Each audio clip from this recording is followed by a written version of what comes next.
All right, we are going to talk about lesson planning, and that's something really important for you to do when you're tutoring your student, because every week when you come in, you'll need to have a plan for what you're going to talk about or what you're going to do with your student.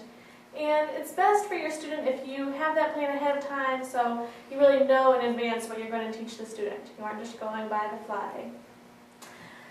So, for starting out in your lesson plan, you want to think about your objectives. And objectives are the goals. What do you want the student to be able to do by the end of the lesson? Why do you think it's important to start out thinking about your objectives? Because then the student know what they're expected to do. Okay, yeah, the student knows what they're expected to do. Right. Any other reasons? Because it will be more tailored towards a learning goal. Okay, yeah, it's more tailored to what the student actually needs, their learning goals. Right. And it's helpful for you too, as the tutor. You'll know in your mind what you're aiming for, so that makes it easier to get there. It makes it easier for you to know what you should do so your student will achieve that goal. And for each lesson, I recommend that you only have a few objectives, and you really focus on those. So you only have an hour and a half to tutor your student, and that's not very much time. So you might only have one focus for the day, one thing that you really want to make sure the student learns that day. Maybe you could have 2 or 3 objectives if they're smaller things or things you think your student will pick up pretty easily. But make sure you don't overwhelm the student and don't overwhelm yourself by having too many objectives per lesson. All right, the first stage in lesson planning, there are 5 stages total. The first stage is the warm-up. And this is the stage where you get the student interested in the topic and you activate your student's background knowledge. You'll also tell the student what he or she will learn in the lesson and why it's important for them. Because these students are adults, they already have their own goals, and so if you explain to the student why what you're teaching them is important and how that ties into their other goals, it will really motivate them to learn more. In the warm-up stage, there are many things you could do to get the student thinking, get them interested. Maybe you could show them some pictures. We have some picture dictionaries available, and so you could show the student a big picture of maybe a scene at a park. And then have the student point to the pictures and say words that he or she already knows. That'll kind of get them thinking, get them started using their English. You could show a video clip. You could even show a video clip without any sound on that just has some pictures coming up and have the student talk about what they see in the video.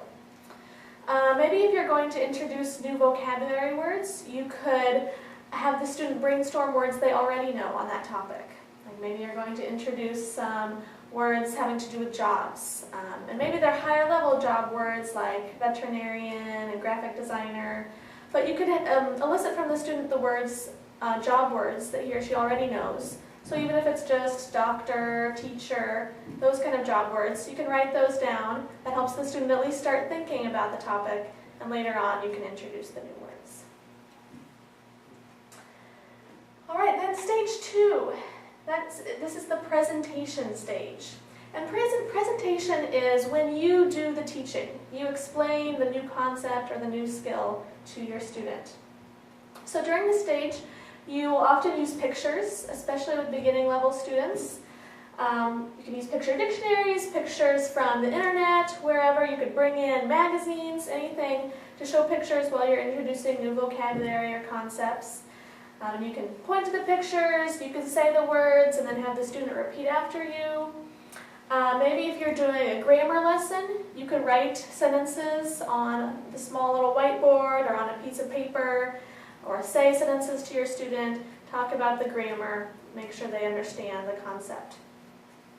It's important during this presentation stage to give many examples.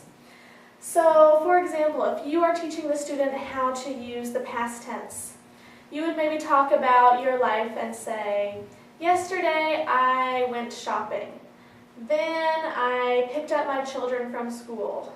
Then I drove home. That kind of thing. And in those examples, you want to make sure that you use different verbs, right? Don't only use the same verb over and over again, because you want your student to learn how to use different verbs in the past tense. Also make sure in that example that you demonstrate to students that the past tense is used with not only yesterday, but when we're talking about last week or last month or 10 years ago.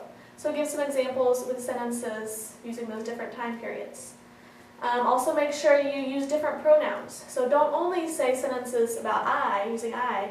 Talk about she went shopping yesterday or he rode his bike yesterday. So make sure you give varied examples and a lot of examples to your student. All right, stage 3, practice. So this is when you use activities that get students using the new skill or concept.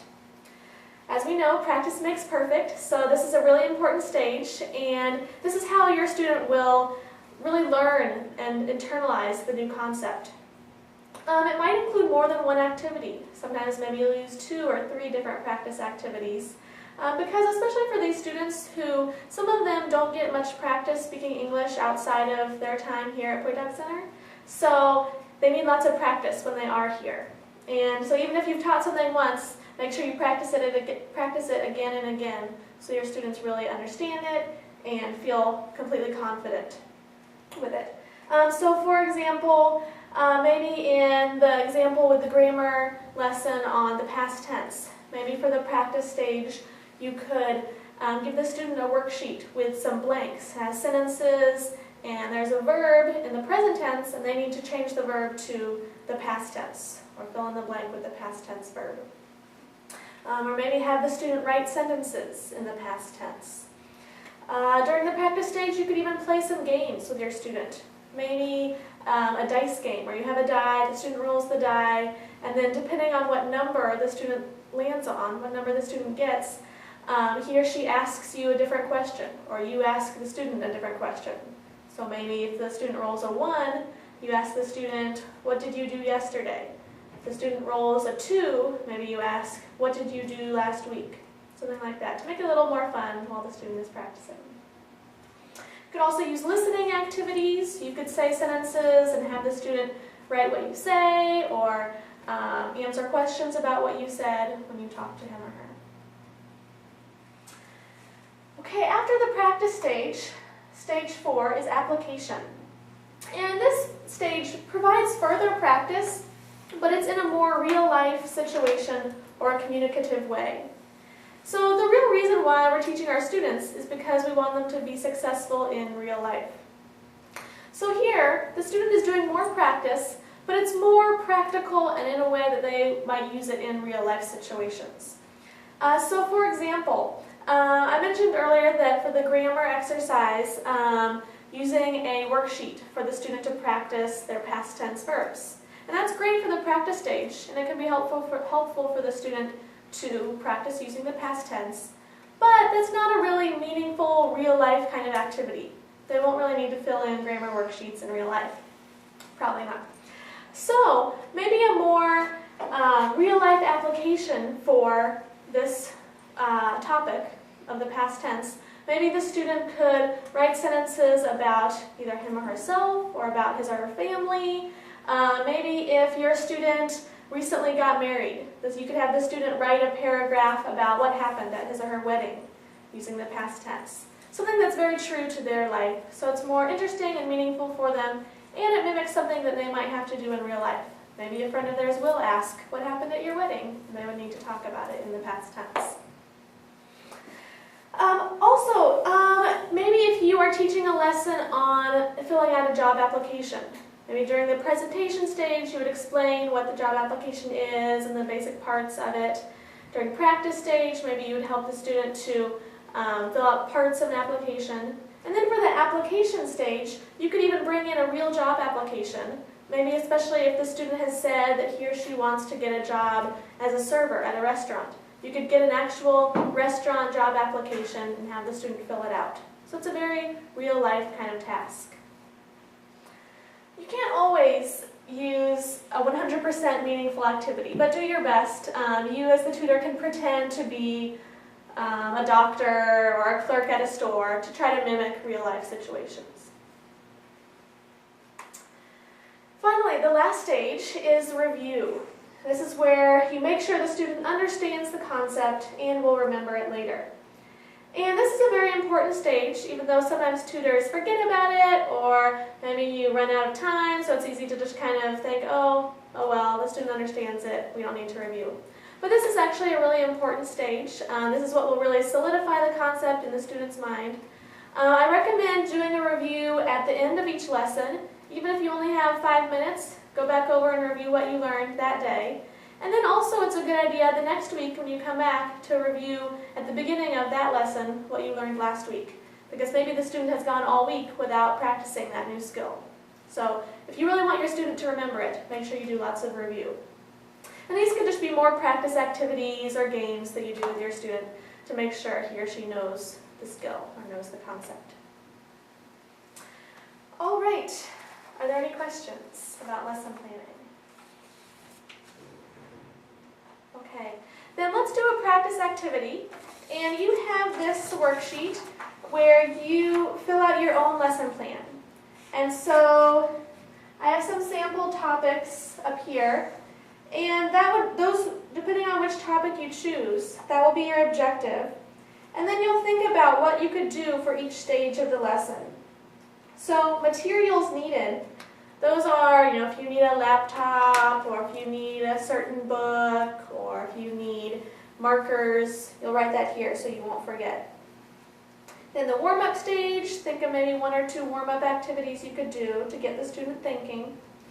The presentation stage, how will you explain the idea to the student?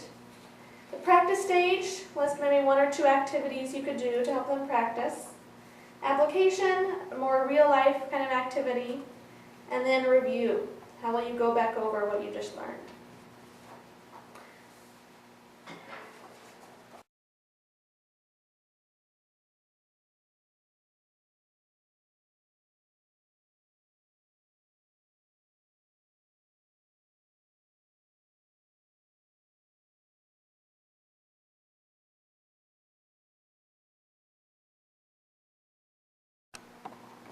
All right, great job planning your practice lessons.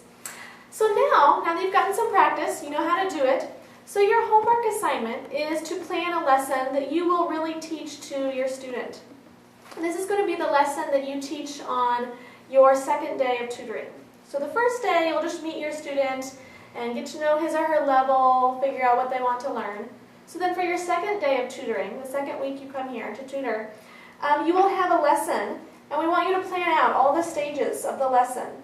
And you'll turn in the lesson plan to us, just because we want to see if you understand all the different steps of the lesson and make sure you're following and focusing on those goals in your lesson plan. So you'll fill out the top part with your name, the information about your student, and then fill out every stage of the lesson, what you plan to do with your student, and then you'll turn that in to us on your second day of tutoring. And you'll teach that lesson to your student. Then, after you teach the lesson, you'll fill out the reflection page. It's front and back on this page. And it just asks you questions to make you think about the lesson. Think about how it went, what you could improve for the future, that kind of thing. So after you teach your lesson on your second day of tutoring, then you will fill this page out, these 2 pages out, and turn them back into us by your third day of tutoring. So we want to know how it went for you and what your ideas were on how you could improve in the future. So make sure you complete the lesson plan for your second day of tutoring and the reflection page for your third day of tutoring. Yes? What if I planned the lesson but the student decided to do something else? Well, we'd like for you to try to stick to this lesson plan, and if your student expresses interest in something else, maybe say, okay, next week we'll work on that, but for this week, let's do this.